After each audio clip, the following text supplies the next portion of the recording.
राधे कृष्ण गोविंद गोपाल राधे माधवा राधे कृष्ण गोविंद गोपाल राधे माधवा બન્યા છે.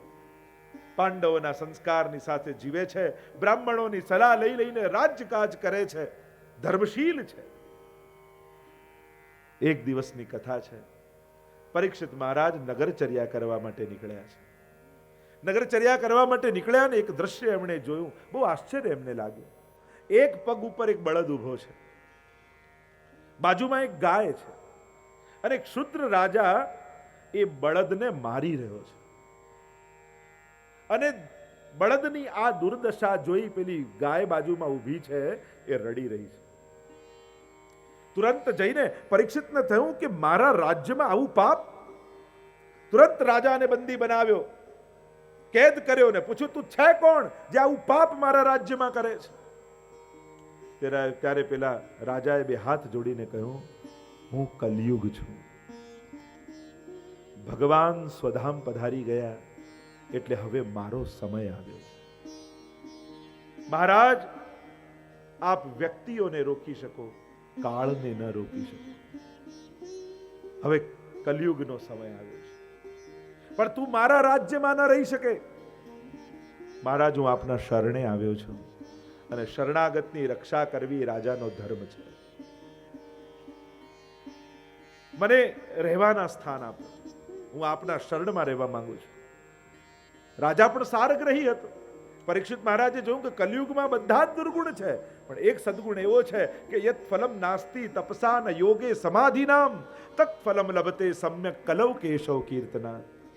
કે જે અન્ય યુગોમાં સતયુગ, ત્રેતા, દ્વાપરમાં મોટા મોટા યજ્ઞ યાગાદિ તપથી ઉપવાસથી જે થાય, કલયુગમાં કેવલ ભગવદ નામ લેવા માત્રથી ભગવાન મળી જાય. આવું એક લક્ષણ, ઉત્તમ લક્ષણ કલયુગમાં છે. એટલે સારગ્રહી રાજા હતો એટલે એને એમ થયું કે ચલો ભગવત પ્રાપ્તિ સુલભ છે. અન્ય યુગોમાં ધર્મ કરવો સહેલો છે, ધર્મી મળવો અઘરો છે. કલયુગમાં ધર્મ અઘરો છે, ધર્મી સહેલો છે. કહ્યું, ઠીક છે, 4 સ્થાન તને રહેવાના આપું છું. અને 4 સ્થાન આપ્યા. સૌથી પહેલા કહ્યું, દ્યુતમાં કલયુગ, એટલે કે જુગારમાં કલયુગ છે. જ્યાં જ્યાં જુગાર રમાય ત્યાં કલયુગનો પ્રભાવ છે. આપણે ભલે હોશિયાર છીએ કે જન્માષ્ટમીના નામે રમી નાખીએ, પણ જ્યાં દ્યુત છે, જુગાર છે, ત્યાં કલયુગ છે. કલયુગ એટલે ક્લેશ. જ્યાં જ્યાં આવું કંઈક થશે તો કંઈક ક્લેશ આવવાનો જીવનમાં. પાનમાં, વ્યસનમાં કલયુગ છે, વ્યભિચારમાં કલયુગ છે, અને હિંસામાં કલયુગ છે.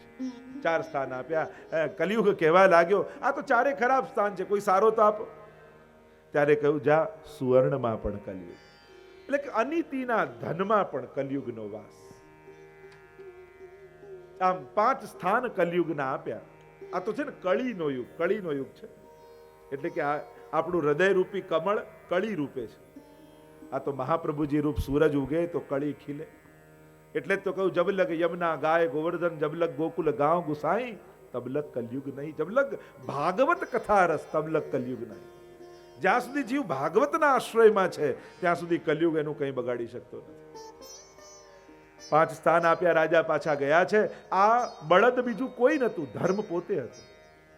4 ચરણ બળદના ધર્મના કયા, તપ, પવિત્રતા, દયા અને સત્ય 3 તૂટી ગયા છે, ને એક પર ઊભો છે. અને જે રડી રહી છે ગાય બીજું કોઈ નથી. ધર્મની દુર્દશા જોઈ આ પૃથ્વી છે, જે ગાયનું રૂપ ધારણ કરીને રડી રહી છે. ધર્મની દુર્દશા થાય ત્યારે પૃથ્વીને દુઃખ થાય છે. પૃથ્વીને ભાર માણસોનો નથી લાગતો, પૃથ્વીને ભાર પાપનો લાગે છે. એટલે પૃથ્વીનો ભાર ઘટાડવો હોય ને, પાપ ઓછું કરો. જેટલું પાપ ઘટશે, અત્યારે આપણે ભલે ગ્લોબલ વોર્મિંગ ને આ બધું કહીએ છીએ, એનો ઉત્તમ ઉપાય ભાગવતજી આપે છે કે પાપ ઘટાડો. પાપ ઘટશે તો આપમેળે બધું વ્યવસ્થિત ચાલશે. આમ 5 સ્થાન આપ્યા છે. એકવાર રાજા પાછા પોતાના મહેલમાં ગયા અને થયું કે બધા આટલા સમય રાજા બને થયો ને મેં મારું તુષાખાનું તો જોયું જ નથી, મારો ખજાનો તો જોયો જ નથી. એમ કરીને પ્રવેશ કરે છે રાજા તોષાખાનામાં, અને જુએ, ખોલ્યું તો અનેક રત્નોના હાર, માળા, કુંડલ, મુગટો પડ્યા છે. અને બધાને જોતા જોતા પરીક્ષિત મહારાજની એક મુગટ ઉપર દ્રષ્ટિ ગઈ. અરે, આટલો સુંદર મુગટ! હું ચક્રવર્તી રાજા છું, આવો મુગટ તો મારા મસ્તક ઉપર કેવો શોભે! એ મુગટ હતો જરાસંધનો. જ્યારે રાજસુ યજ્ઞ કરવો હતો ત્યારે ભગવાન ભીમ અને અર્જુનને લઈને જરાસંઘ સાથે યુદ્ધ કરવા ગયા હતા અને એને હરાવ્યો. એના વિજયના પ્રતીક રૂપે ભીમે મુગટ લીધો. ભગવાને કહ્યું કે આ મુગટ ન લઈશ, આ અનીતિનું ધન છે, પહેરવું ક્યાં છે, આ તો રાખીશ. આને જોઈ જોઈને યાદ કરીશ કે હું કેવો જીત્યો છું. ભગવાને ના પાડી છતાં એ માન્યા નહીં. અનીતિનું ધન કોઈ પણ રસ્તે આવ્યું એ એનો રસ્તો ગોતી લેશે. પડ્યો છે મુગટ, રાજાને પહેરવાની ઈચ્છા થઈ. મુગટ લઈને જ્યાં માથે પે ધર્યો અને કલયુગને અવસર મળ્યો, અનીતિના ધનમાં પણ મારો વાસ. એ જ ક્ષણે રાજાના માથે ચડી ગયો. અને જ્યાં કલયુગ માથે આવ્યો એટલે રાજાને એમ થયું કે બધા રાજાઓ તો કેવા શિકાર કરવા જાય, હું તો ક્યારે જતો જ નથી. રાજા તરીકેનો થોડો વૈભવ તો હોવો જોઈએ ને. લાવ આજે શિકાર કરવા જાઉં. અનીતિનું ધન આવ્યું તો હિંસા કરવાની ઈચ્છા થઈ. કહ્યું ને કે એક ડગલું ચડો, બીજાની ઈચ્છા થાય અને બે પાપને સંતાડવા ત્રીજું કરવું પડે. પછી તો શૃંખલાઓ થવા લાગે પાપ. હિંસા કરવાની ઈચ્છા થઈ. નીકળ્યા અશ્વ પર સવાર થઈને અને વનમાં જ્યાં શિકાર કરવા માટે નીકળ્યા. રસ્તાઓ બધા પ્રધાનો ભૂલી ગયા, ક્યાંક સિપાહીઓ ગયા, ક્યાંક પ્રધાનો ગયા. રાજા રસ્તો ભૂલ્યા, ભટક્યા. આખો દિવસ જંગલમાં ફરે રાખ્યું પણ ક્યાંય રસ્તો ન મળ્યો. ભૂખ્યા તરસ્યા થયા છે મહારાજ. દૂર શમિક ઋષિનો આશ્રમ દેખાયો. શમિક ઋષિ ધ્યાનમાં બેઠા હતા. આમના માથે કલયુગ છે અને કલયુગ જ્યારે માથે આવે ને ત્યારે બીજાનો ધર્મ પણ આપણને દંભ જેવો લાગે. સૌથી પહેલો અપરાધ મહાપ્રભુજી કહે એ કર્યો કે આજ્ઞા વગર ગુરુને ત્યાં પ્રવેશ કર્યો. આજ્ઞા લેવી જોઈએ, સીધો પ્રવેશ કરી લ્યો. અધિકાર, હું રાજા છું, બધે જ આપણું રાજ્ય ચાલે, અધિકાર હોય, પણ ભગવાન અને ગુરુ પાસે તો દૈન્ય બનીને જવું, દીનતા હૃદયમાં રાખીને જવું. ત્યાં ક્યારે પણ લૌકિક મદ, સંસારમાં મળેલા સન્માનો માથે રાખી ગુરુ અને પ્રભુને ત્યાં ન જવાય. ત્યાં તો એક ભક્ત બનીને જવાય. આ રાજા બનીને પ્રવેશ કર્યો. ધ્યાનમાં બેઠા હતા અને એને થયું જો મને ઊભા થઈને માન ન આપવું પડે એટલે આંખ બંધ કરીને ધ્યાન કરવાનું નાટક કરે છે. કોઈનો ધર્મ પણ એમને દંભ લાગ્યો. પોતાની બુદ્ધિ ભ્રષ્ટ થાય ને પછી બધે એમને એક સરખું જ લાગે. અને ઋષિ આંખો બંધ કરીને બેઠા છે. લાવો પરીક્ષા કરું. હવે જેને નમન કરવું જોઈએ એને પરીક્ષા કરવાની ઈચ્છા થઈ. બાજુમાં મરેલો સર્પ પડ્યો હતો. પોતાની પાછળથી તીર કાઢ્યું, સર્પ ઉપાડ્યો અને ઋષિના ગળામાં લપેટી દીધો કે જોઉં છું હમણાં સાપને જોઈને ડરીને ભાગે છે કે નહીં. ઋષિ તો ધ્યાનમાં છે, એમને દેહનું ભાન નથી. કોણ આવ્યું, કોણ ગયું, શું થઈ રહ્યું છે, લગન ભગવાનમાં લાગેલી છે, કાંઈ દેહનું ભાન નથી.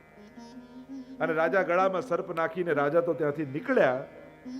પણ ઋષિના પુત્રને ખબર પડી, અરે રાજા એટલો અહંકારી થઈ ગયો છે, આવું અપમાન મારા પિતાનું કર્યું છે, માફ નહીં કરું રાજાને. હાથમાં જળ લીધું, અભિમંત્રિત કર્યું અને રાજાને શ્રાપ આપતા કહ્યું કે મહારાજ તમે તો મરેલો સર્પ મારા પિતાના ગળામાં નાખ્યો. હું તમને શ્રાપ આપું છું, આજથી 7મે દિવસે જીવતો તક્ષક સર્પ આવી તમને દંશ દેશે અને તમારું મૃત્યુ થઈ જશે. હાહાકાર ત્રિલોકમાં થઈ ગયો. ઋષિને ખબર પડી કે મારા પુત્રએ શ્રાપ આપ્યો છે. પુત્રને આવીને સમજાવ્યો કે રાજાનો અપરાધ નથી, કલયુગ માથે ચડ્યો હતો, રાજા તો ધર્મશીલ છે, અત્યારે કોઈને મોકલો અને રાજાને સમાચાર આપો કે આજથી 7મે દિવસે તમારું મૃત્યુ થવાનું છે. પ્રશ્નો પહેલો પ્રશ્ન એ કે 7 દિવસ કેમ?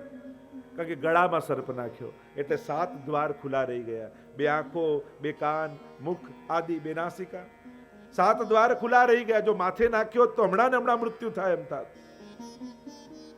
શ્રાપ પાછો કેમ ન લીધો? કારણ કે એ જગ્યા પર ઉભા રહીને શ્રાપ આપ્યો જે જગ્યા પરથી પાછું ન વળે એવું બ્રહ્માસ્ત્ર અશ્વત્થામાએ છોડ્યું હતું.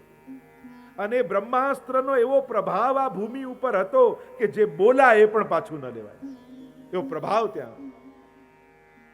આ ભૂમિના સત છે. એમ કહેવાય છે કે આજે પણ તમે કુરુક્ષેત્ર જ્યાં યુદ્ધ થયું એ મેદાનમાં જાઓ ને અને ત્યાં કાન લગાવીને પૃથ્વી ઉપર તમે સાંભળો ને તો આજે ઘોડા દોડવાના અવાજ તમને ત્યાં સંભળાય છે.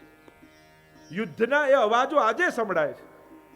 પૂજ્ય પિતૃચરણ તો કાલે જ કુરુક્ષેત્ર અને કરનાલથી પધાર્યા છે.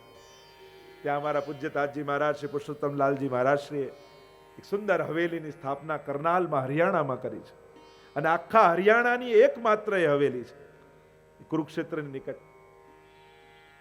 તો આ એ સ્થાનના પ્રભાવો છે.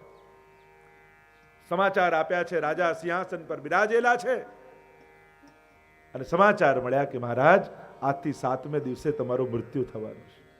તક્ષક આવીને દંશ દેવાનો છે. કેમ તક્ષકના દંશથી મૃત્યુ બતાવ્યું? મૃત્યુ તો એમનું નિશ્ચિત હતું. તક્ષકના દંશથી કેમ બતાવ્યું? કારણ પરીક્ષિતનો દેહ છે ને એ અલૌકિક અગ્નિથી પકવાયેલો દેહ છે. એ સાધારણ દેહ નથી. કારણ કે જ્યારે ગર્ભમાં હતા ત્યારે બ્રહ્માસ્ત્ર અશ્વત્થામાએ છોડ્યું હતું એની અગ્નિથી પકાયેલો દેહ છે. એટલે સાધારણ અગ્નિ પરીક્ષિતના દેહને બાળી શકે એમ નથી. એવો દેહ છે. એટલે તક્ષકના દંશથી બતાવ્યું. સમાચાર મળ્યા, વૈરાગ્ય જાગ્યો. 7 દિવસ મારી પાસે છે, મરીને નથી જવું, તરીને જવું છે. મરણ નથી જોઈતું, મારે તો હરિનું સ્મરણ જોઈએ છે. અને બધા પાસે 7 જ દિવસ છે ને કોને 8મો દિવસ દુનિયામાં મળ્યો છે? હા, પરીક્ષિતને એટલી ખબર છે કે 7 દિવસ મને કાંઈ થવાનું નથી. આપણી તકલીફ એ આપણને કાલની એ ખબર નથી. બસ એટલે બિચારા પરીક્ષિત એમની પાસે 7 જ દિવસ, પણ આપણા કરતા વિશેષ છે. એમને એ ખબર છે 7 દિવસ કઈ નથી થવા. આપણને તો કાલની એ ખબર નથી. એટલે એના કરતા અનિશ્ચિતતા આપણા જીવનમાં છે. પણ આપણે મરીને નથી જવું, આપણે તો જીવીને જવું છે. આપણે તો ભગવાનને પામીને જવું છે. પરીક્ષિત મહારાજના મનમાં વૈરાગ્ય જાગ્યો છે અને વલકલ વસ્ત્રો પહેરીને નીકળ્યા છે. ગંગાજીના કિનારે જ્યાં જ્યાં મહાપુરુષો મળે ચરણોમાં પડે છે. 7 દિવસમાં મારો ઉદ્ધાર કેમ થાય? ઋષિઓ એમ કહે કે અમે હજારો વર્ષોથી તપ કરીએ, અમારો ઉદ્ધાર નથી થયો તો 7 દિવસમાં તારો કેમ કરાવીએ? જીવનમાં જ્યારે ગુરુની તત્પરતા થાય ને કે કોઈ ગુરુ જોઈએ છે, કોઈ સદગુરુ જીવનમાં મળે કે જેનો હાથ માથે પડે ને જીવનમાં ઉતરી જાઓ. આવું જ્યારે હૃદયથી નીકળે ને ત્યારે ભગવાન કોઈ ને કોઈ ગુરુને મોકલી દેતા હોય છે. જેને જોતા જ એમ લાગે આના હાથે મારો ઉદ્ધાર લખાયો છે, એ આપણો ગુરુ છે. જેની નિકટ બેસવાથી એમ લાગે જાણે હું ગંગાનો સ્નાન કરીને પવિત્ર થઈ રહ્યો છું, એ ગુરુ છે. જેની પાસે બેસતા જ આપણને આપણા પાપ ખૂંચવા લાગે, માનજો આ ગુરુ છે. જેને સાંભળતા, જેને જોતા, જેની નિકટ બેસતા આપણને એમ લાગે જાણે મને ભગવાન મળી ગયા છે, એ આપણો ગુરુ છે. અને જ્યાં ગુરુની શોધ ચાલી છે પરીક્ષિત મહારાજની, એટલામાં ત્યાં સામે જ તત્રા ભવદ ભગવાન વ્યાસ પુત્રો સ્વયં સુખદેવજી પ્રકટ થઈ ગયા છે. આજાન બાહુ છે, કમળની પાંખુડી જેવા મોટા મોટા નેત્રો છે, લાંબા લાંબા કેશ છે, વિશાળ વક્ષસ્થળ છે, 16 વર્ષની અલ્પાયુ છે અને એવી દિવ્યતા એમના વ્યક્તિત્વમાં ઝલકાઈ રહી છે. જેને જોતા જ પરીક્ષિત મહારાજને એમ લાગ્યું અરે ગુરુ તો પ્રકટ થઈ ગયા, મળી ગયા છે. દોડ્યા છે પરીક્ષિત મહારાજ અને ચરણ પકડી લીધા. ચરણ પકડ્યા છે. 2 પ્રશ્નો કર્યા. પહેલો પ્રશ્ન કરતા કહ્યું કે આ જીવ માત્રના કલ્યાણનો ઉપાય શું? કેવલ મારું નહીં, કારણ કે ગુરુ એવા સમર્થ મળ્યા છે કે એ તો બધાનો ઉદ્ધાર કરવા સમર્થ છે. એટલે પહેલો પ્રશ્ન સમષ્ટિગત કર્યો કે આ જીવ માત્રના કલ્યાણનો ઉપાય શું? और दूसरा प्रश्न किया જેનું મૃત્યુ નિકટ હોય એને શું કરવું જોઈએ? जिसकी मृत्यु निकट है उसे क्या करना चाहिए गुरुदेव? મરણની બીક નથી, પણ અંતિમ સમયમાં હરિનું સ્મરણ ન ચૂકાઈ જાય એનો ભય છે. ભક્તિ કરતા છૂટે મારા પ્રાણ, પ્રભુજી એવું માગું રે, રહે જન્મો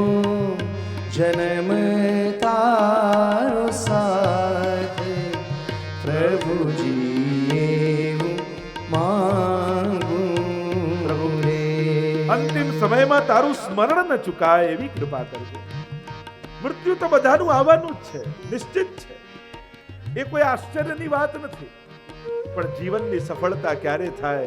જ્યારે અંત સમયમાં ભગવાનની સ્મૃતિ બની રહે. આ આંખ ખુલી રહે મરતા પહેલા, પણ એ છેલ્લું કોઈ દ્રશ્ય જુએ તો તારું મુખારવિંદ જુએ. આ કાન બંધ થતા પહેલા તારી વાંસળીનો નાદ સાંભળી લે.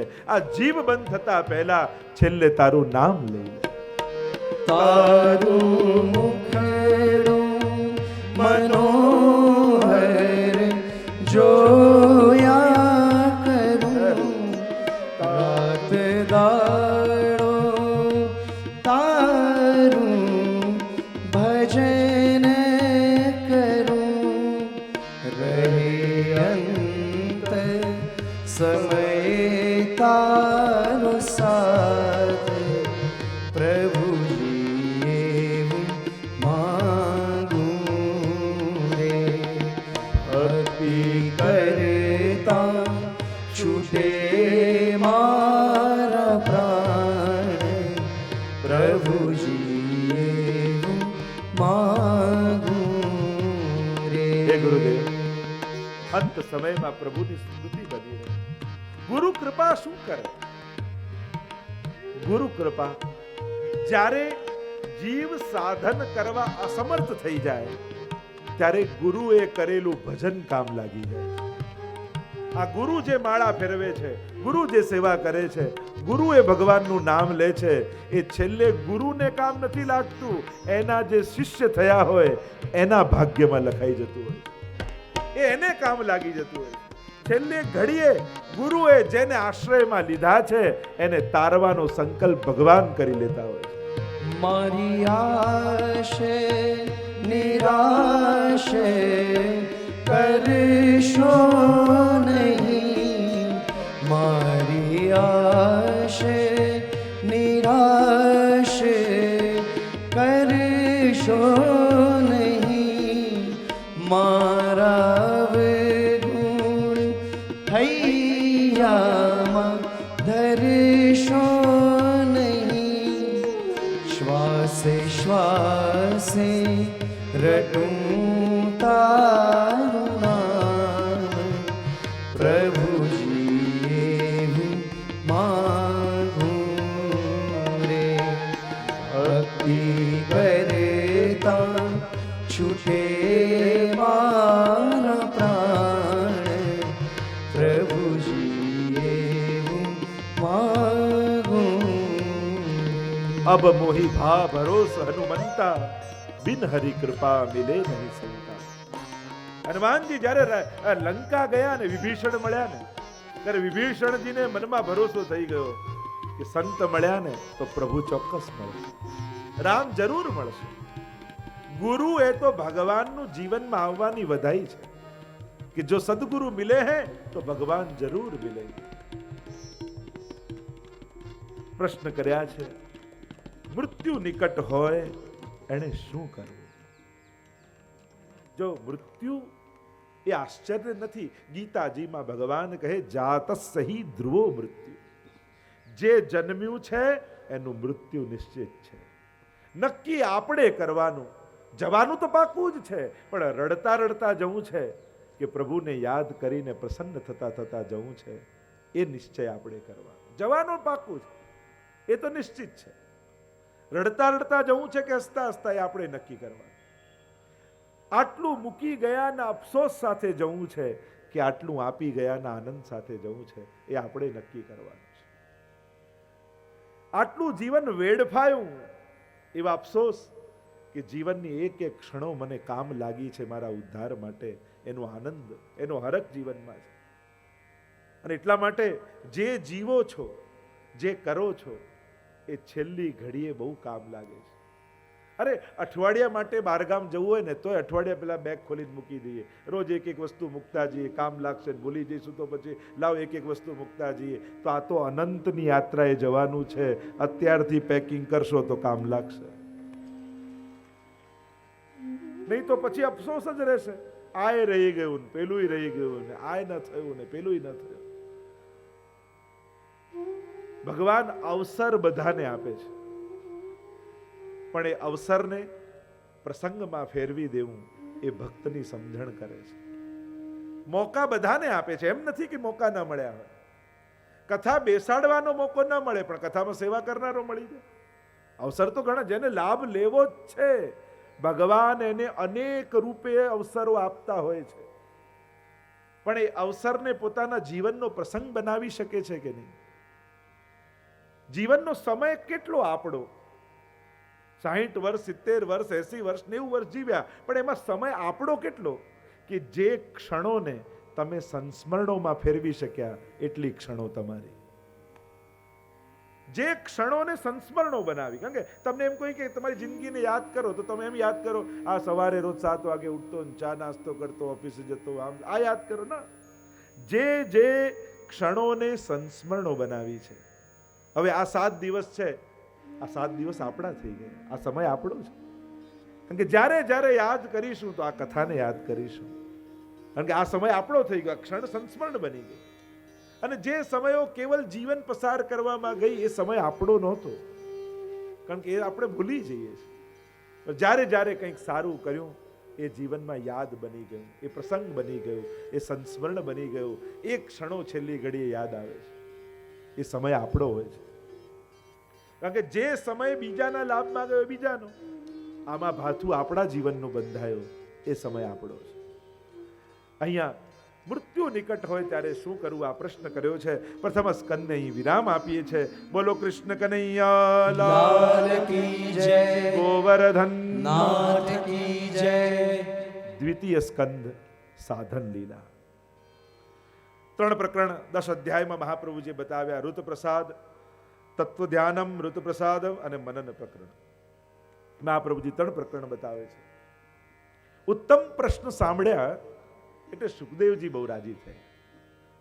કોઈ પણ મહાપુરુષ મળે, ભગવદી મળે તો એવી વાત કાઢો કે એને પણ ભગવાન યાદ કરવાનો અવસર આવે, એને પણ ભગવાન યાદ આવે.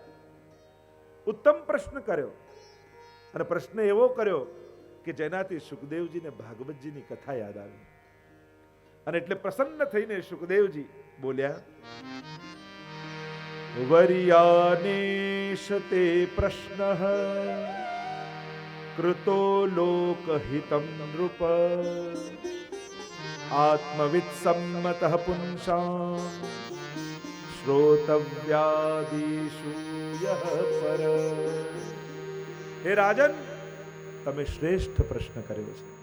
એટલે ભાગવતજીને જો એક વાક્યમાં કહું તો પ્રશ્નથી કૃષ્ણ સુધીની યાત્રા એ ભાગવત કથા છે. પ્રશ્ન સે કૃષ્ણ કી, ક્યોંકि કૃષ્ણ में ही प्रश्न है, કૃષ્ણમાં પ્રશ્ન છુપાયેલો છે. આ અમારો કૃષ્ણ છે ને, એને જો ન સમજાય ને તો એ પોતે પ્રશ્ન બનીને સામે ઉભો રહી જાય, અને સમજાઈ જાય તો એના જેવું સમાધાન બીજું કોઈ ના આપી શકે. વિચાર કરજો, કૃષ્ણ તમારા માટે પ્રશ્ન છે કે સમાધાન છે? પ્રશ્નથી યાત્રા શરૂ થઈ ભાગવતની, એ કૃષ્ણમાં જઈને સમાપ્ત થઈ જશે. वर्यानेश ते प्रश्न, राजन आपने श्रेष्ठ प्रश्न किया है.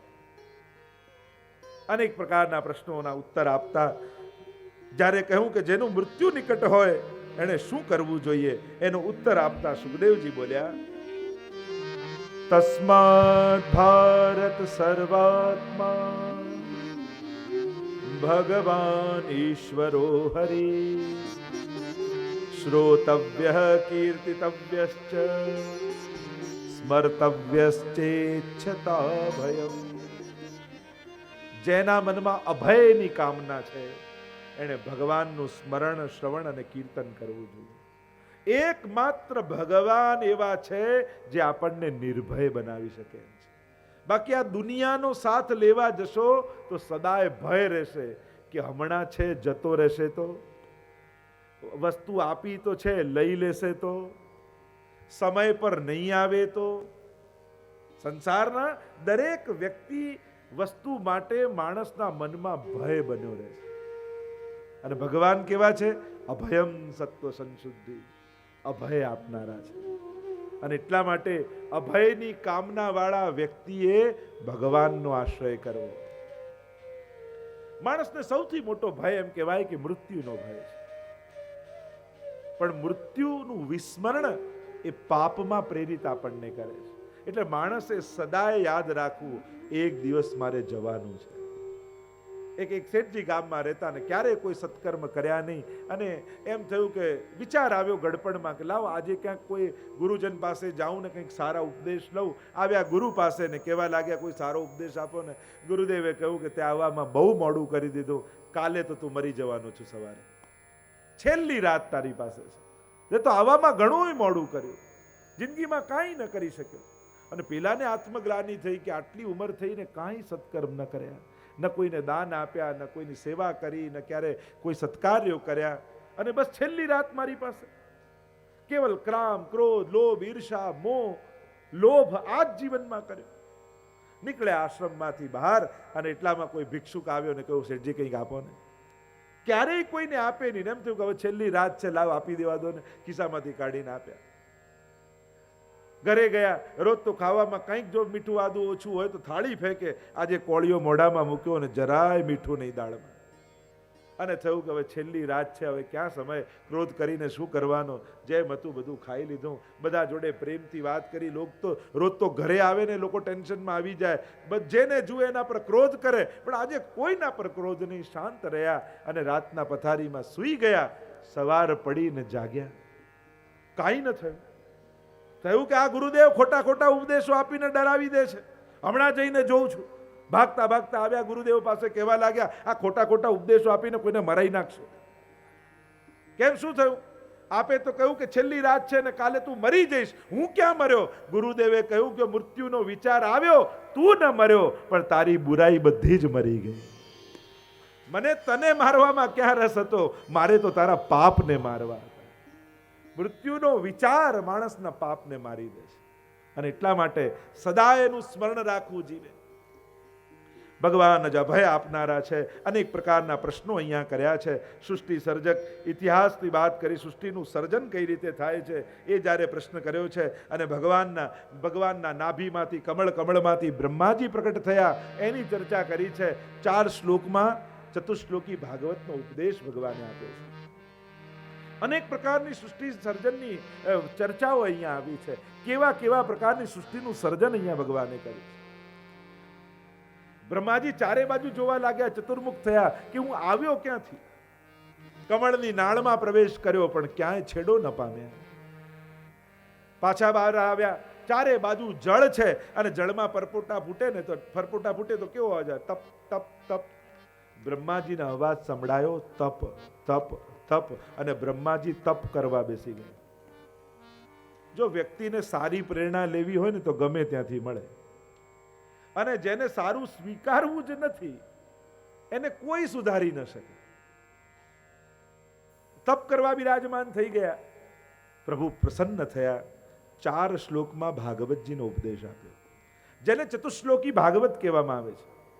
વેદાંતમાં મુખ્ય 4 વિષયો છે, 4 શબ્દો, અને એ ચારેયનો ઉલ્લેખ આ ચતુશ્લોકી ભાગવતમાં કર્યો છે.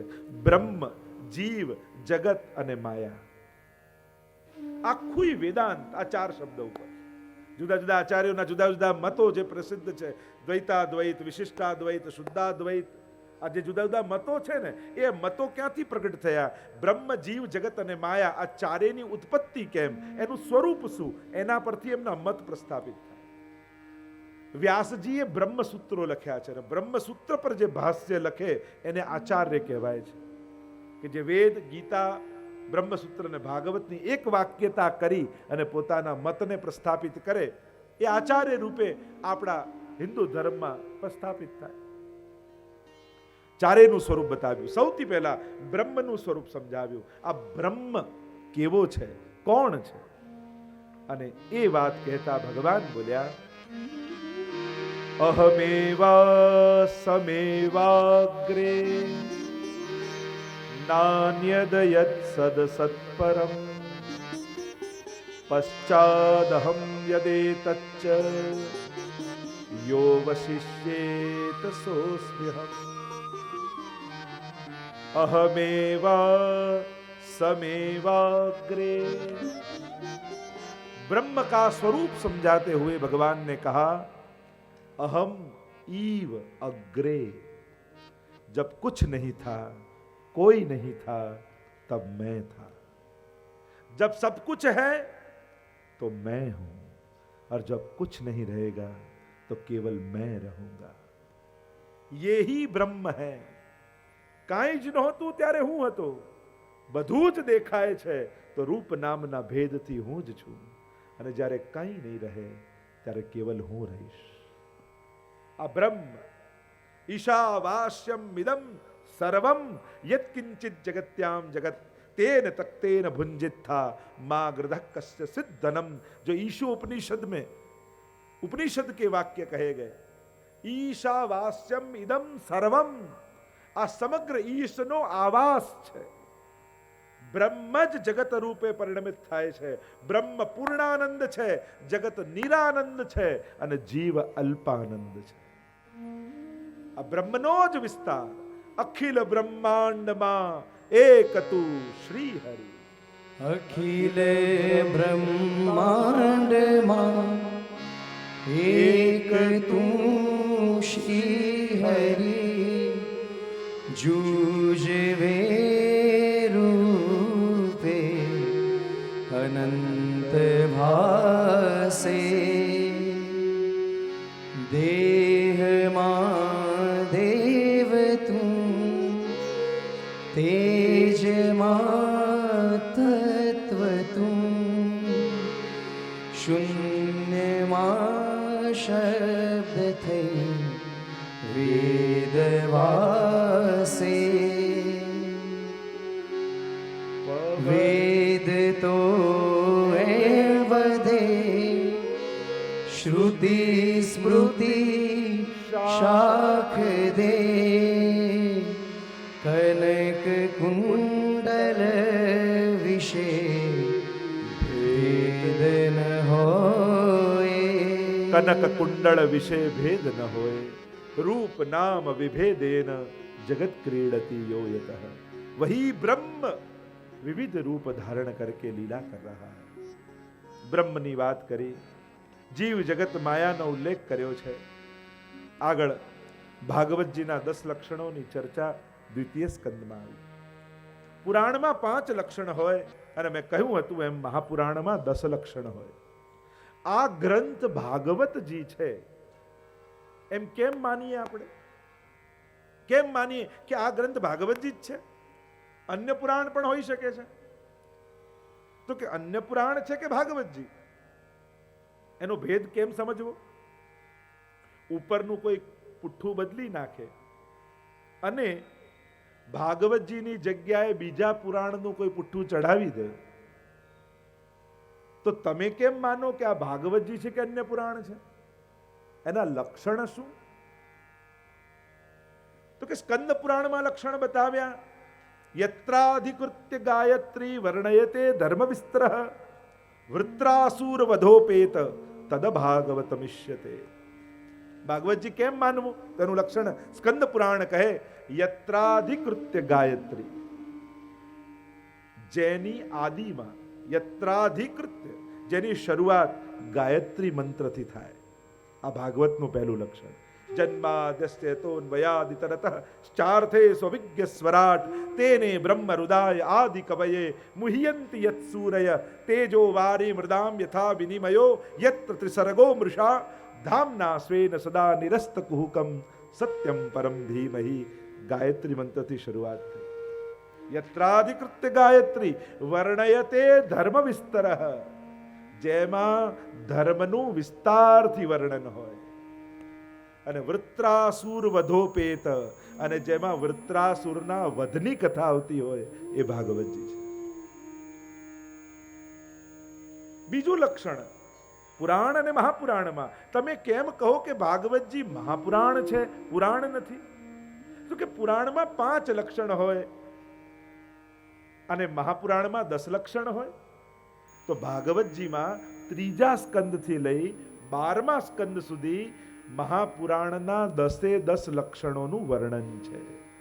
આ ભગવાનની દશવિધ લીલા, દશ લીલા યુતમ સદા, એમ મહાપ્રભુજી કહે છે. ભગવાન સદાએ 10 લીલાથી યુક્ત છે. અને આ દશવિધ લીલાઓ કઈ, 10 લક્ષણ કયા? તો કે અત્ર સર્ગો વિસર્ગશ્ચ સ્થાનમ પોષણમૂતય મનવંતરેશાનુ કથા નિરોધો મુક્તિરાશ્રય. એટલે ત્રીજા સ્કંદમાં સર્ગ લીલાથી શરૂ થશે. સર્ગ, વિસર્ગ, સ્થાન, પોષણ, ઉતિ, મનવંતર, ઈશાનું કથા, નિરોધ, મુક્તિ અને આશ્રય. આમ 10 લીલાઓનું વર્ણન ભાગવતજીમાં આવશે. અને એટલા માટે ભાગવતજી સાધારણ પુરાણ નથી, પણ મહાપુરાણ છે. અહીંયા દ્વિતીય સ્કંદને વિરામ આપીએ. બોલો ગોવર્ધન નાથ કી જય, વલ્લભાધીશ કી જય. તૃતીય સ્કંદ સર્ગ લીલા. સર્જનમ સર્ગ. 33 અધ્યાયમાં સર્ગ લીલાનું વર્ણન કર્યું છે. 2 પ્રકારની સૃષ્ટિની વાત મહાપ્રભુજી કરે છે, બંધ સૃષ્ટિ અને મુક્ત સૃષ્ટિ, દૈવી સર્ગ અને આસુરી સર્ગ. જેમ પુષ્ટિ પ્રવાહ મર્યાદા ભેદ નામના 16 ગ્રંથના ગ્રંથમાં મહાપ્રભુજી સમજાવે છે કે અનેક પ્રકારની સૃષ્ટિનું સર્જન ભગવાને જ કર્યું છે. કોઈ પ્રવાહી સૃષ્ટિ છે, કોઈ મર્યાદા સૃષ્ટિ છે કે જેને ધર્મના નિયમો પાળવામાં રસ છે, અને બીજી કોઈ પુષ્ટિ સૃષ્ટિ છે જેને પ્રભુની શ્રીઅંગની સેવા કરવામાં રસ છે. એમ સૃષ્ટિના વિવિધ પ્રકાર ભગવાન દ્વારા નિર્મિત છે. એટલે જગતમાં વિરોધ નથી, વિવિધતા છે. જગતને વિરોધ રૂપે જોશો ને, બધાને તકલીફ જ એ હોય છે કે મારા કરતા આ જુદો કેમ. ભગવાન જુદાપણું સર્જે છે, એ જ સૃષ્ટિનું સૌંદર્ય છે. આ તમે કુંડળી મેળવી નક્કી કરો ને, બધાને એમ થાય કે અમારી જ ક્યાંક ખોટી મળી લાગે છે. આ બ્રાહ્મણે ક્યાંક ઉતાવળ કરી. અરે આ વિવિધતા જ એકતા છે. મેળવવાનો અર્થ એમ નથી થતો કે બંનેને એક જ ભાવશે ને એક જ બોલશે ને એક જ જગ્યાએ જશે ને એક જ ગમશે. આ મેળાપ નથી. મેળાપ વિવિધતાના સૌંદર્યનું હોય છે. અને ઓલવેઝ એવું જ હોય ને, પત્ની બહુ ઉતાવળી હોય તો પતિ શાંત હોય, પેલો ઉતાવળો તો આ ધીમા હોય, એને તીખું ભાવતું તો આને ગળું ભાવતું હોય. આ જુદાપણું જ જગતનું સૌંદર્ય છે. બસ સમજ એટલી જોઈએ કે જુદાપણાનો સહર્ષ સ્વીકાર કરી શકો છો. ઘરમાં બધાને જુદું જુદું ગમે ત્યારે તો થાળી ભરાય. બધાને ખીચડી જ ભાવતી હોય તો રોજ એ જ બને. આ કોઈને પૂડી ભાવે, કોઈને બટાકાનું, કોઈને રીંગણાનું, કોઈને ચટણી ભાવે, કોઈને, તો જ આખી થાળી ભરાય. આજ તો જગતનું સૌંદર્ય છે. આપણે એને વિરોધ ગણીએ છીએ. આ વિરોધ નથી, બસ એટલી સમજ સ્વીકારી લો કે મારા કરતા જુદું કોઈ હોઈ શકે છે, અને જુદાપણું જ મારા જીવનમાં પ્રસન્નતા અને વૈવિધ્ય લાવે છે. જો આ વિવિધતા ન હોત તો મારું જીવન કેવું ઉદાસીન હોત. દુનિયામાં બધાને એક જ રંગ ગમતો હોત તો દુનિયા કેવી કદરૂપી લાગે. આ રોજ જુદા જુદા કપડાં પહેરો, ક્યારેક કેસરી ને ક્યારેક લાલ ને ક્યારેક લીલા ને ક્યારેક આ, કેવું સુંદર લાગે છે કથામાં. આ જુદા જુદા રોજ રંગ રાખીએ આપણે. આ જગતનું સૌંદર્ય જ આ છે. અત્યારે લોકો બધા જે મહેનત કરે છે ને, આ દુનિયાને એક કરી નાખો ને બધાને એક જ માનવું જોઈએ ને એક જ ભાવવું જોઈએ ને એક જ ગમવું જોઈએ, એનાથી જ વિવાદો વધે છે. ભગવાને વિવિધતા સર્જી જ છે. બસ એકતા દુનિયામાં લાવવા માટે બધાને એક સરખા કરવાની જરૂર નથી, પણ બીજા જુદા હોઈ શકે છે એ વાતને સ્વીકારવાની જરૂર છે. તો આપમેળે દુનિયામાં એકતા આવશે. પણ પરાણે બધાને એક કરવાની કોશિશ કરશો તો મોટા વિખવાદો થશે. અને એટલા માટે પરિવારમાં પણ જેમ દુનિયામાં એકતા વિવિધતાથી સૌંદર્ય છે, એમ પરિવાર અને કુટુંબમાં પણ વિવિધતાથી સૌંદર્ય છે. જુદાપણું સ્વીકાર. આપણે કહીએ અમે 21મી સદીના માણસ, અમે ભણેલા ગણેલા, અમે બહુ મોડર્ન. તો મોડર્ન કોઈ મોબાઈલ વાપરવાથી થવાય છે? કોમ્પ્યુટર વાપરવા આવડી જાય એટલે મોડર્ન થવાય? ટૂંકા કપડાં પહેરી લેવાથી મોડર્ન થવાય? ના. બીજાના વિચારોને સહર્ષ જે સ્વીકારી શકે એ દુનિયાનો સૌથી મોડર્ન માણસ છે. પોતાને ન ગમતા વિચારો, પણ આપણાથી કોઈ જુદું બોલતું હોય એ આપણો દુશ્મન ના થઈ જાય. આપણાથી કોઈ જુદું વિચારતું હોય એ આપણો કોઈ દુશ્મન ન થઈ જાય. એનો વિચાર છે, એ જુદું વિચારી શકે છે. અને બુદ્ધિવાળા વ્યક્તિઓના જ વિચાર જુદા હોય. જેને બુદ્ધિ જ ના હોય એ ક્યાં વિચારવાનો? આપણે એમ કહીએ ને કે જુદી જુદા વિચારો શા માટે? કારણ કે એનામાં બુદ્ધિ છે એટલા માટે. આ સંસદમાં બધા લડે છે તો લડવા જ જોઈએ. બધા ભેગા થઈ જશે ને તો આપણી તકલીફ થઈ જશે. આજ તો લોકશાહી છે કે બધા જ પોતાનો અવાજ મૂકે, બધા જ પોતાના વિચારો મૂકે, બધા જ ભેગા થઈ જાય તો માણસનું શું થાય? એ લોકો એમનું ગમતું કરી નાખે. માણસનો અવાજ પહોંચવો જોઈએ, વિવિધતા પહોંચવી જોઈએ. અને એટલા માટે દુનિયામાં બુદ્ધિમાન લોકોના પોતાના વિચારો રહેવાના. બાળકે કહ્યું કરે એ બરાબર છે, પણ બધું જ પૂછી પૂછીને કરે તો મા બાપે કંટાળી જાય કે હવે તો તારું કઈ નિર્ણય લે. આપણી તકલીફ શું થાય? બાળક બોલતું ના હોય ત્યારે કે બોલે તો સારું, બોલે તો સારું. બોલતું થાય આ ચૂપ રહે તો શાંતિ. આપણી તકલીફ એ પોતાના મનથી કરે નહીં તો પછી તકલીફ કે આ તો કઈ કરતો નથી, કરતો થાય હવે અમને પૂછતા નથી. તો કરે શું પેલો? સ્વતંત્રતા ક્યાં સુધી? પરાધીનતા ક્યાં સુધી? બુદ્ધિમાન વ્યક્તિના પોતાના વિચાર રહેવાના. સમજદાર વ્યક્તિએ વૃક્ષની જેમ બની અને વેળના વિકાસનો આધાર બની જવું.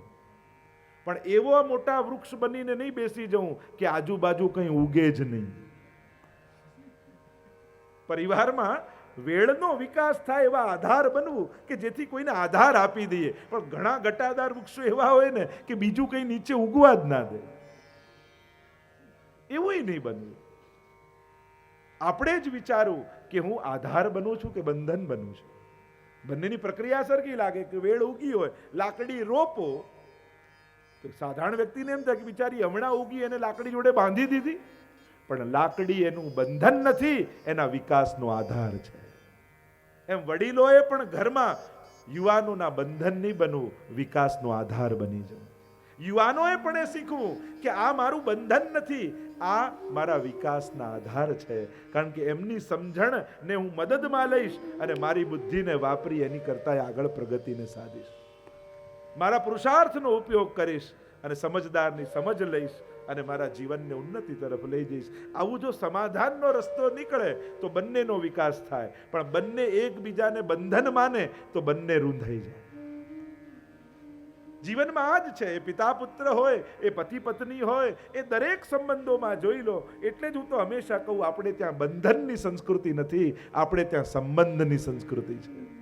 એકબીજાની લાગણીઓને રૂંધી પોતાની ઈચ્છાને પૂરી કરવી એ બંધન, અને પોતાની ઈચ્છાનો ભોગ આપી બીજાનું મન સાચવી લેવું એ છે સંબંધ.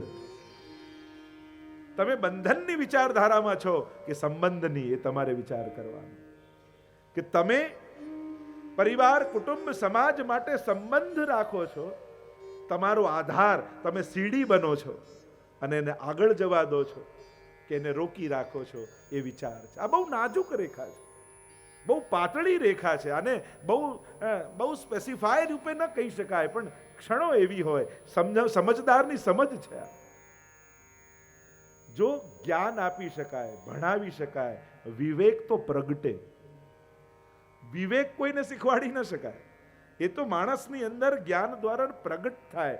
ક્યાં બેસવું, ક્યાં ન બેસવું, ક્યારે બોલવું, ક્યારે ન બોલવું, ક્યારે સાથ લેવો, ક્યારે ન લેવો, ક્યારે પૂછવું, ક્યારે ન પૂછવું. આ વિવેકની એક બહુ પાતળી રેખા છે. પ્રભુ પાસે જ્ઞાન ન માંગતા, પ્રભુ અને ગુરુ પાસે વિવેક માંગજો.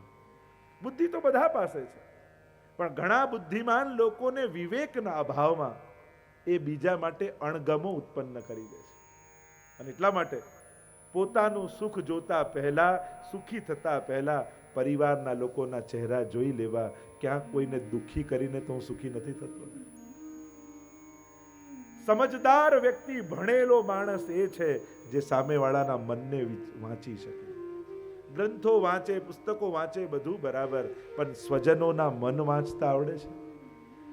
ક્યારે એ ચહેરો જોતા વાંચતા આવડ્યો કે હમણાં મારે 2 ડગલા પાછળ રહ્યું? જો ટ્રાફિકમાં ગાર્ડ ફસાઈ હોય ત્યારે 4 ગેર આગળ જવાના હોય બરાબર, પણ રિવર્સ ગેર પણ ચલાવવાનો એક ભાગ જ છે, એ ભૂલી જઈએ છીએ. આપણને પાછળ ગાડી કાઢવી એ મારું અપમાન છે. અરે રિવર્સ ગેર પણ, અને મોટા ભાગના ડ્રાઇવિંગ એક્ઝામ થાય ને તો રિવર્સમાં ફેલ થતા હોય. અઘરું રિવર્સ લેવું જ છે, પણ એ પણ ચલાવવાનો એક ભાગ છે, ભૂલી જઈએ છીએ આપણે. પણ આ જીવન એવી ગાડી છે ને કે એમાં બ્રેક નથી અને રિવર્સ ગેર નથી. અરે હવે આવી ગાડી કોઈ આપણને ચલાવવા આપે તો શું થાય? કેટલું સાવધાનીથી ચલાવવું પડે. પણ એક વસ્તુ યાદ રાખજો, ગાડીમાં ધ્યાનથી જોજો, સામે જોવાનો કાચ બહુ મોટો હોય અને પાછળ જોવાનો કાચ નાનો હોય. જીવન આ રીતે જીવું, બહુ ભૂતકાળને યાદ રાખી ભવિષ્યમાં આવતા સારા અવસરોને ગુમાવી નહીં દેવા. બહુ પાછળના કાચમાં નહીં જોવું, એ તો નાનો જ કાચ દેખાય. હા, આપણે ધ્યાન રાખીએ, સાવધાની રાખીએ એના માટે. બાકી આગળનો કાચ જ મોટો હોય અને આગળ જોઈ અને જીવન કેમ આગળ વધે એનો પ્રયાસ સતત કરતા રહે. બહુ પાછળના કાચમાં જે જોવા જાય ને ગાડી ભટકાડી દે. ઘણા લોકોના જીવન એમાં જ અટકી જાય છે. પણ એ દિવસે તે આમ કર્યું, હવે ગયું એ ગયું, થઈ ગયું. ભૂલતા શીખવું જીવનમાં. ઘણા લોકો અમને ફરિયાદ જે યાદ નથી રહેતું. મેં તો બહુ સારું, કારણ કે જ્યારે પાઠ કરો નવો લાગે, જ્યારે વાર્તા વાંચો નવી લાગે, યાદ રહી જાય. પછી તે આ તો આવડે છે, આગળનું વાંચી, એવું થઈ જાય ને. ઘણી વાર કોઈ વસ્તુ યાદ રહી જાય ને તો એના માટે અણગમો ને એની માટે ન્યૂન્ય ભાવ આવી જાય. આ તો આવડે છે, આ વાર્તા તો વાંચી છે, આ કથા તો ખબર છે, એટલે પાના ફેરવી નાખે. અને યાદ ન રહેતું હોય તો દર વખત નવું લાગે.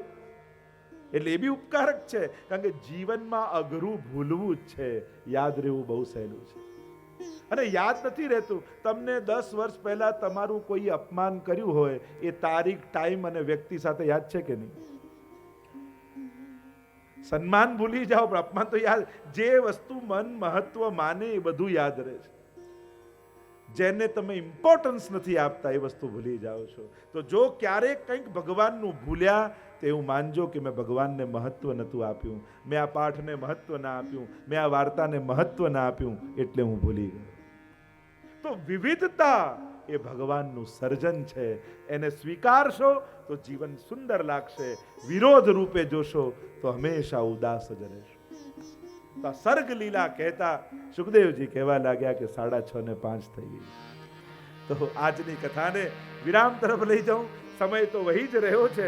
જૂના ચોથો દિવસ કાલે આવશે, નંદ મહોત્સવ આવશે, રામ જન્મ, નરસિંહ ભગવાનના પ્રાગટ્યની કથા જોઈશું. અને કાલે કેસરી વસ્ત્ર પરિધાન કરીને આવજો. આ સ્થળ ગોકુલ બનશે અને નંદ મહોત્સવના આપણે આનંદ લઈશું. પણ આજે કોઈ પોતાનું સ્થાન છોડે નહીં. આ કથાના ફલ રૂપે પૂજ્ય પિતૃચરણના આશીર્વાદ આપણે લેવાના છે. તો હવે હું પૂજ્ય પિતૃચરણને વિનંતી કરું છું કે આપ આપના વચનામૃત થકી અમારી કથાને પુષ્ટ કરો અને એવા આશીર્વાદ આ પરિવારને આપો કે એ પરિવાર દ્વારા સદાય આવા સત્કર્મો થતા રહે અને ભગવત કથા એમને હૃદયારૂઢ થાય એવા આશીર્વાદ આપની વાણી થકી આપો. અને આજની કથાને વિરામ આપતા બોલો ગોવર્ધન નાથ કી જય, વલ્લભાધીશ કી જય, શ્યામ સુંદર શ્રી યમુને મહારાણી કી જય, ભાગવત ભગવાન ભગવાન કી જય.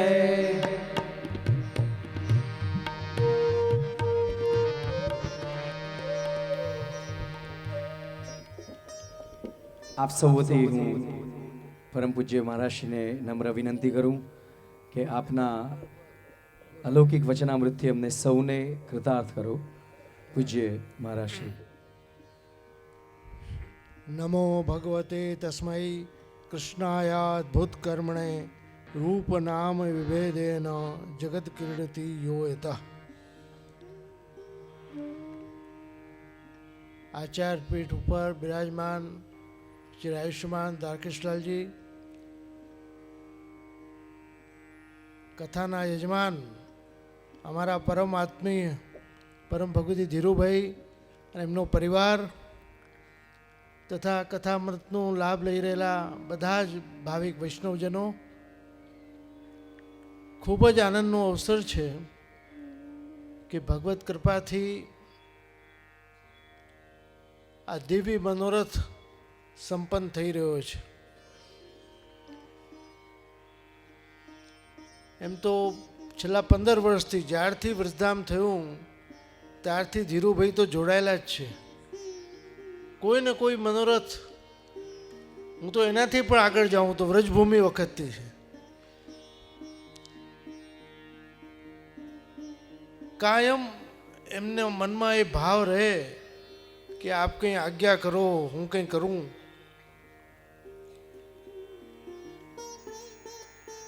ભગવત કૃપાથી સારા વિચારો આવતા હોય છે. સત્ય સંકલ્પો તો વિષ્ણુ નાને થાતું કરીષ્યતિ. સારા વિચારો ભગવત કૃપાથી આવે છે અને સારા વિચારોને પૂર્ણ પણ પ્રભુ કરે છે. જીવનમાં સત્કર્મ જ્યારે થાય, ગત જન્મના પુણ્ય, આપણા વડીલોના આશીર્વાદ, ગુરુની કૃપા, ઠાકોરજીની કૃપા, એના દ્વારા જ સત્કર્મો થઈ શકે છે. વિચારો તો બધા કરે છે, પણ અમલમાં આવતા આવતા વિચારો પરિવર્તિત થઈ જાય છે. મારે આમ કરવું છે, મારે આમ કરવું છે, પણ ક્યારે? ભાગવતની કથા આપણને એ જ શીખવાડે છે. આ કાળ બહુ મહત્વનો છે. સમયને કાળ પણ કહેવામાં આવે છે. જે કોઈને રોકાય રોકાતો નથી, ગતિશીલ છે. આજે આપણો સારો સમય છે, આપણી પાસે ભગવત કૃપાથી વ્યવસ્થા છે, તો એ સંકલ્પો પૂરા કરી લો, કાલ ઉપર ન છોડો. સમય બદલાતા વાર નથી લાગતી પ્રિયજનો. એક એક ક્ષણ શ્રી ભાગવત આપણને એ જ સમજાવે છે કે જ્યારે જન્મ થયો એ જ દિવસે આપણું મૃત્યુ પણ નિશ્ચિત થઈ ગયું.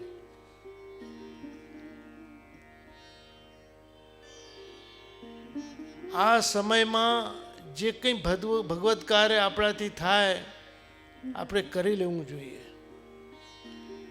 આટલી સુંદર કથા, આટલું સુંદર મંડપ, આ અલૌકિક કાર્ય છે પ્રિયજનો. પોતે નિમિત્ત બનીને બીજાને લાભ લેવડાવું.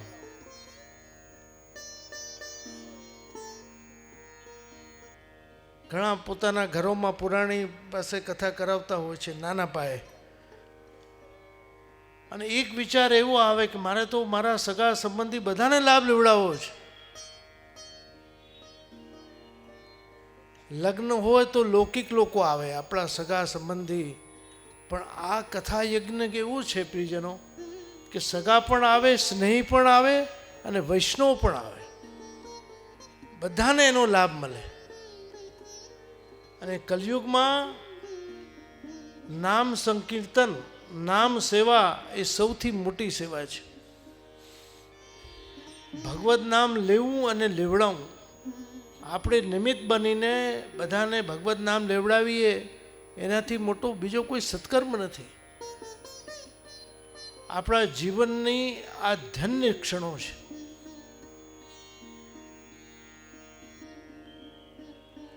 શ્રી વલ્લભ એ જ આપણને સમજાવે છે. જો હમણાં જ આપણો વ્રજધામનો 15મો પાટોત્સવ ગયો, ષોડશ ગ્રંથનું રસપાન બધાએ કર્યું. મહાપ્રભુ શ્રી વલ્લભના સ્વતંત્ર વિચારો યમનાષ્ટકમથી લઈને સેવાફલ સુધીમાં, વૈષ્ણવી જીવન કેમ જીવવું જોઈએ, વૈષ્ણવનો કર્તવ્ય શું, ભક્તિ કેમ વધે, વિવેક, ધૈર્ય અને આશ્રય કોને કહેવાય, એ બધું શ્રી વલ્લભે આપણને શીખવાડ્યું છે. મારા ઘણા વખતથી મારા મનમાં ઈચ્છા હતી કે ષોડશ ગ્રંથથી વૈષ્ણવ પરિચિત થાય. આપણે શરૂઆતના 2-4 પાઠ કરી લેતા હોઈએ છીએ, એનો પણ અર્થ ખબર નથી હોતી. 7 દિવસમાં કંઈ બધા જ ગ્રંથો તો ના લઈ શકાય, પણ ગ્રંથોનો પરિચય થાય એ પણ ઘણું મહત્વનું છે. કે આ ગ્રંથમાં શ્રી વલ્લભ શું આજ્ઞા કરી રહ્યા છે. તમારી જે શંકાઓ છે બધાનું સમાધાન એમાં છે. સમયો બદલાઈ ગયા, પરિસ્થિતિ બદલાઈ ગઈ, પણ પ્રશ્નો તો એના એ જ છે.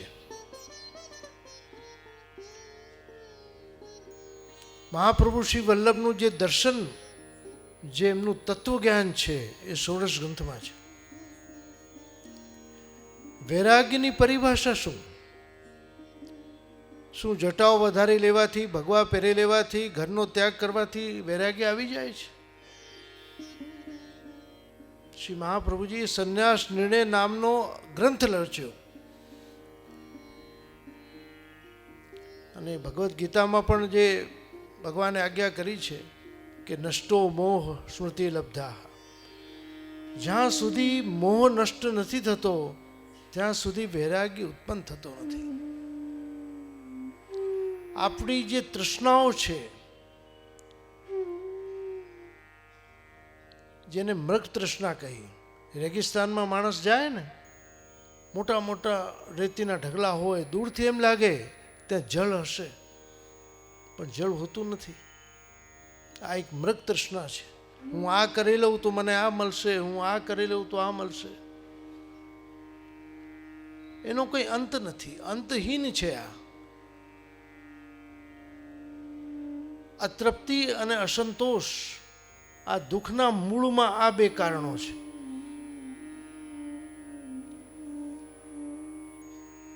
જેટલું પણ કરી લઈએ પણ આપણને સંતોષ ન થાય.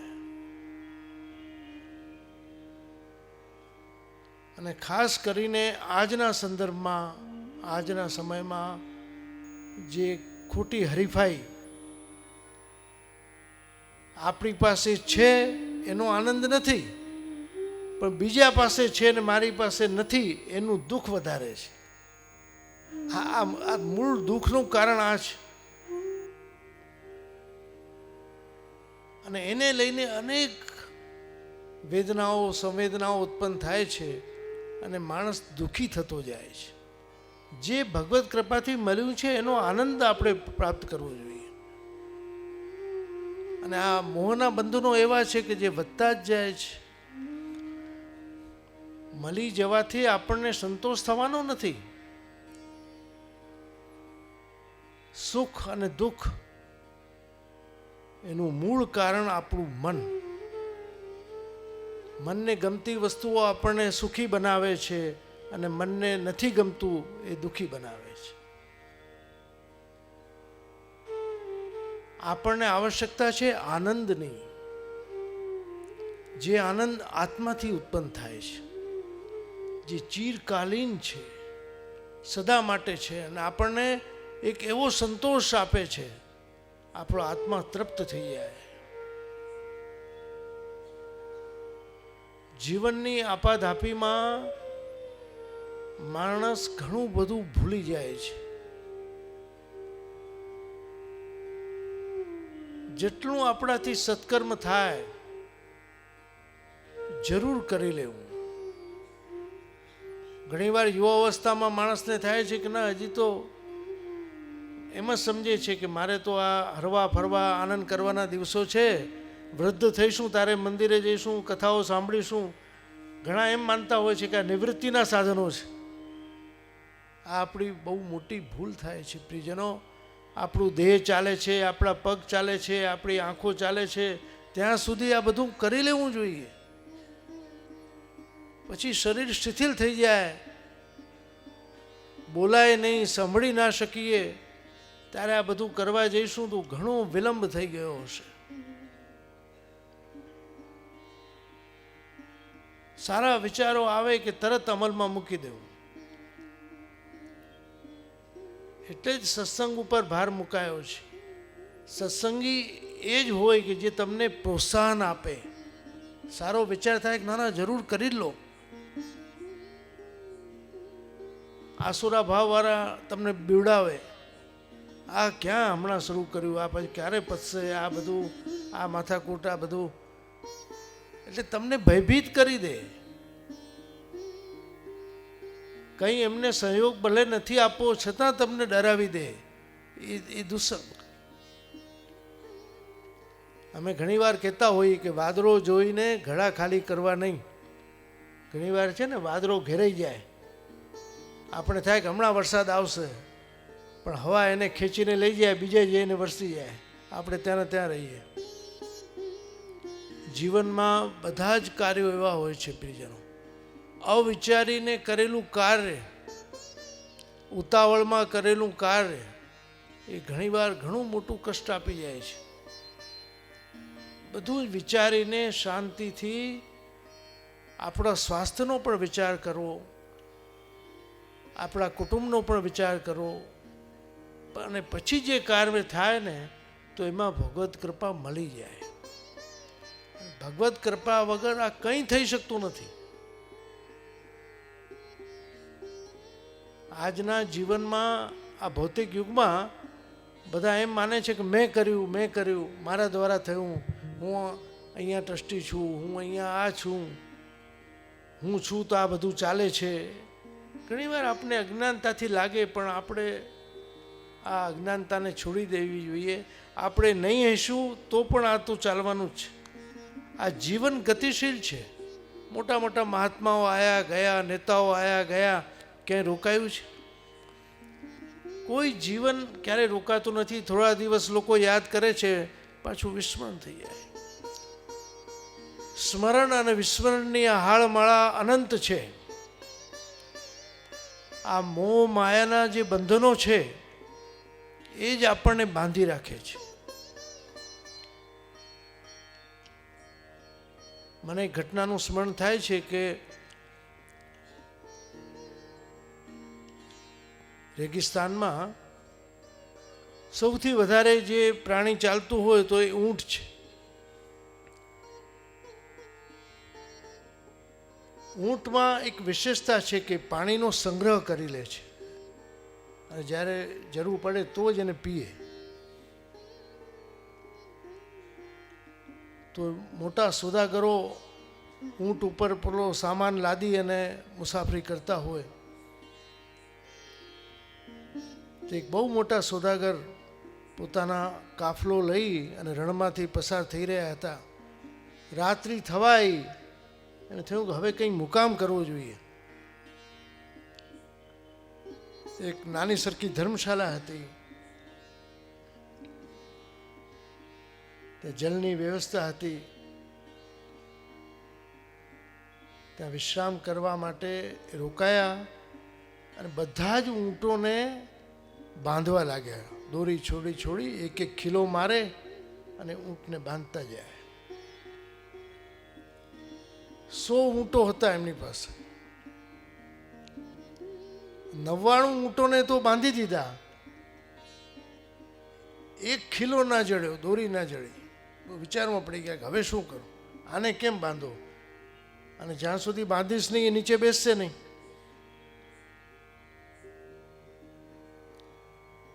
એ ખૂંટો અને દોરી લેવા માટે ધર્મશાળામાં ગયા. ત્યાં એક બહુ વૃદ્ધ વ્યક્તિ હતા, જ્ઞાની હતા. એમને પૂછ્યું કે ભાઈ તમારી પાસે ખૂંટો અને દોરી છે? મારે એક ઊંટ રહી જાય છે, એને મારે બાંધવો છે. બહુ અનુભવી વ્યક્તિ હતા કે મારી પાસે તો નથી, પણ એક કામ કરો, જે ઊંટની રસ્સી અને ખૂંટી રહી ગઈ છે એને તમે માનસિક રૂપમાં રસ્સી બાંધો, ખૂંટો બાંધો, એ બેસી જશે. કે શું કહો છો, વગર રસ્સી વગર ખૂંટી તમે કરો તો ખરા? હું અહીંયા વર્ષોથી રહું છું તો મને આનો ઘણી બધી ખબર છે. ખરેખર એ ગયા અને એવી રીતે ગળામાં હાથ નાખ્યો, માણો રસ્સી નાખતા હોય. તરત ઊંટ બેસી ગયો, ખીલો ઠોક્યો, બેસી ગયો.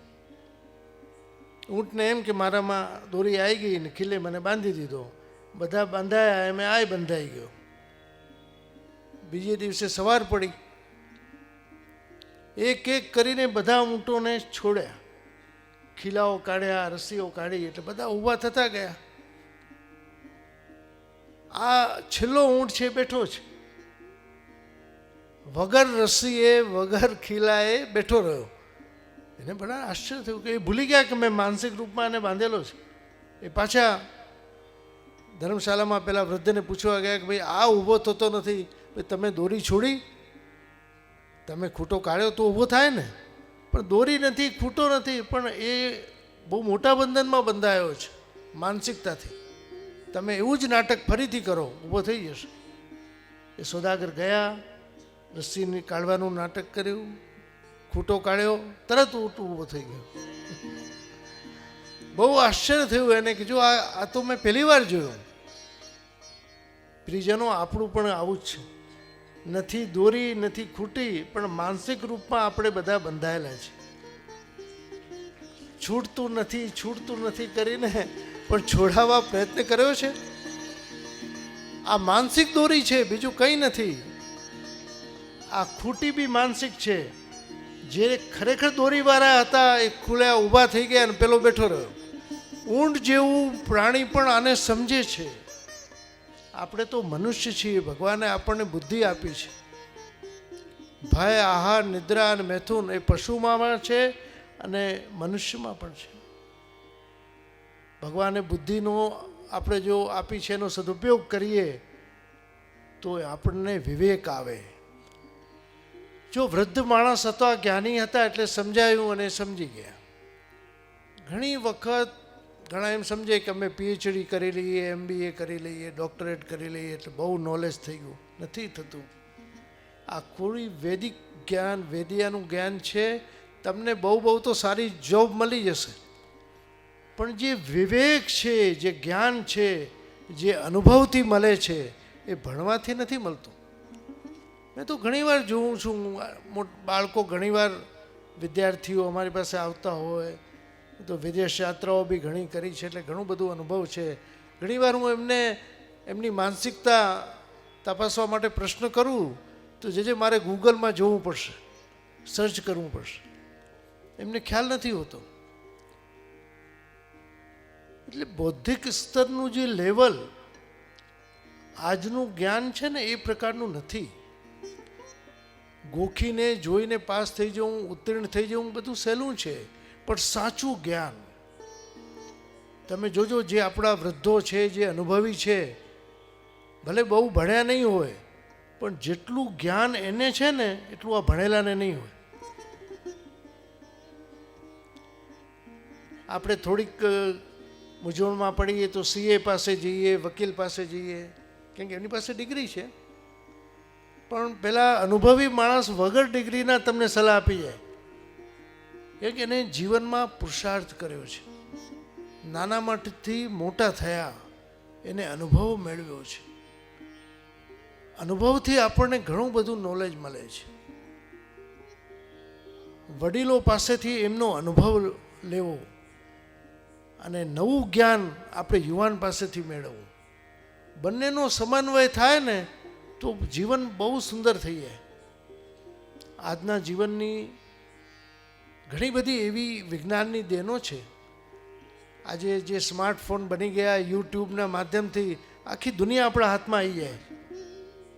દુનિયાના કોઈ બી ખૂણે શું થઈ રહ્યું છે બધું ખબર પડી જાય. કોઈ જમાનામાં તારની પ્રતીક્ષા થતી, તાર આવે તો ઘણા બીતા, ભાઈ પછી વાંચજો ને શાંતિથી. એવું થાય કે ભાઈ શું કંઈ અમંગલ હશે, ક્યારેક જ આવતા. અને ફોરેનના ફોન આવતા તમને ખબર છે, બૂમા બૂમ કરીને આખો પડોશ ભેગો થઈ જાય, કેમ કે સિસ્ટમ સારી નહોતી. અમેરિકાથી ફોન આવે તો પેલો ઘરની બહાર આવી જાય, ખબર પડે કે ભાઈ વિદેશથી ફોન આવ્યો. બહારથી ફોન ISDમાં કરવા જતા એમાંય લાઈન ન લાગી હોય. આજે આપણા હાથમાં છે, એનો સદુપયોગ થઈ શકે છે. આ યુટ્યુબનું તો એટલું સશક્ત માધ્યમ છે કે વિશ્વમાં જ્યાં પણ સત્કર્મ થતું હોય તમે જોઈ શકો છો. આ ચેનલોના માધ્યમથી જે પ્રચાર અને પ્રસાર થાય છે, આ ખર્ચ ખરેખર બહુ સદુપયોગી છે. આ એક સત્કર્મ છે કે તમે અહીંયા સાંભળી રહ્યા છો, દુનિયામાં લોકો સાંભળી રહ્યા છે, જોઈ રહ્યા છે. અને સારા સંદેશ આખા વિશ્વમાં જાય, આપણા બાળકોમાં વૈષ્ણવી સંસ્કાર આવે, એ નિતાંત આવશ્યક છે. આપણે તો કર્યું, પણ હવે નવી જનરેશન માટે શું? આપણા બાળકો પણ કરે, એ પરંપરાનો નિર્વાહ કરે. હું તો ઘણીવાર વિદેશમાં કહું છું, મને પૂછવામાં આવે કે જજે આપનો ઉદ્દેશ શું? તો મારો એ જ ઉદ્દેશ છે કે પુષ્ટિ માર્ગી વૈષ્ણવ બનીને રહે. અમે કન્વર્ટ કરવાવાળા નથી, કન્વિન્સ કરવાવાળા છીએ કે અમારા વૈષ્ણવના બાળકો વૈષ્ણવ થઈને રહે. એનું અમને ગૌરવ છે કે અમે પુષ્ટિ માર્ગી વૈષ્ણવ છે. અમારા બધાના ગુરુ શ્રી મહાપ્રભુજી છે. એનું એક ગૌરવ આપણને હોવું જોઈએ. એ ક્યારે થશે કે આપણે જ્યારે સત્સંગ સાંભળીશું, આપણું સાહિત્ય જોઈશું, આવા કથાઓના માધ્યમથી જીવ માત્રને પોષણ મળે છે. આ આપણા આત્માનો ખોરાક છે પ્રિયજનો.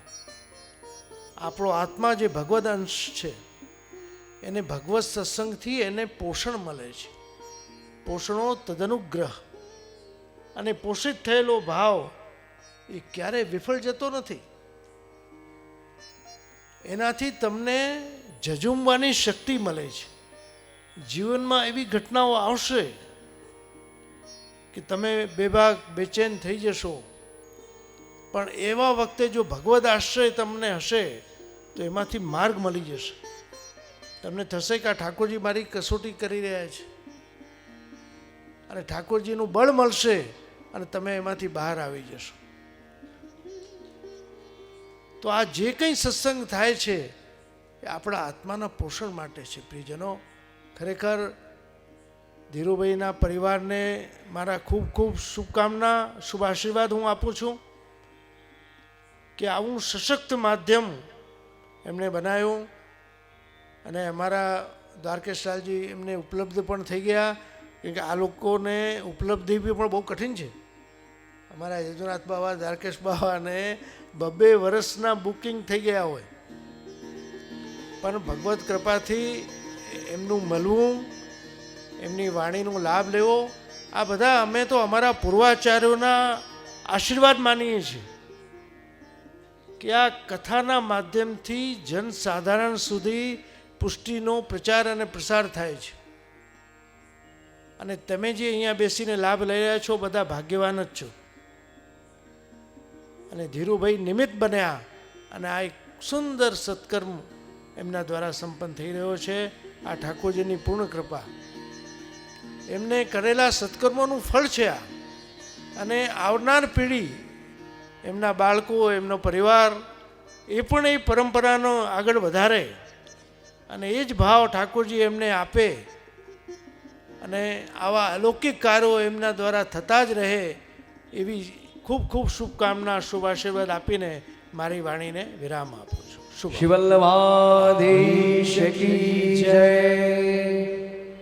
મનોરથી પરિવારને ખાસ અનુરોધ કરું કે આપ મંચ પર આરતીનો લાભ લેવા આવશો. सब आरती उतारो मेरे लालन की, मेरे लालन की, मेरे बालन की. सब आरती उतारो मेरे लालन की. मात यशोमती करत आरती, गिरधर लाल गोपालन की. सब आरती उतारो मेरे लालन की. कंसन कंदन जय जगवंदन, कृष्ण कृपालु दयालन की. सब आरती उतारो मेरे लालन की. ब्रज जन मिली सब मंगल गावत, छवि निरखत नंदलालन की. सब आरती उतारो मेरे लालन की. मोर मुकुट और कानन कुंडल, मुख पर लाली गुलालन की. सब आरती उतारो मेरे लालन की. कृष्णदास बलिहारी छवि पे, कृष्ण कन्हैया लालन की सब आरती उतारो मेरे लालन की सब आरती उतारो मेरे लालन की सब आरती उतारो मेरे लालन की। श्री भागवत भगवान की जय, श्री वल्लभाधीश की जय।